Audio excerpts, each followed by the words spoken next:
Dal 1° luglio la Croazia entra nell'Unione Europea e spariglia le carte riguardo i piani di crescita dei porti sull'Adriatico. Non se ne preoccupa il governatore del Veneto Luca Zaia, che è intervenuto oggi alla Marittima in occasione dell'apertura dell'anno portuale a Venezia. Ha parlato di strategie comuni tra i porti. C'è una grande partita che è quella di Venezia, che è quella di Monfalcone, Fiume, Dubrovnik, Capodistria, sono tutti porti che comunque possono dialogare assolutamente assieme, debbono dialogare.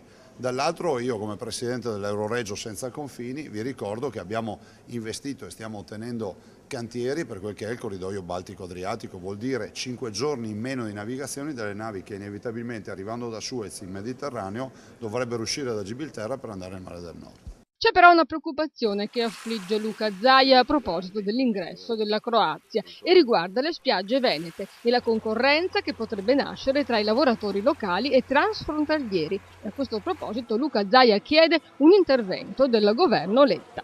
Esiste un grosso problema che è quello dei transiti per lavoro sui quali noi ci dobbiamo esporre.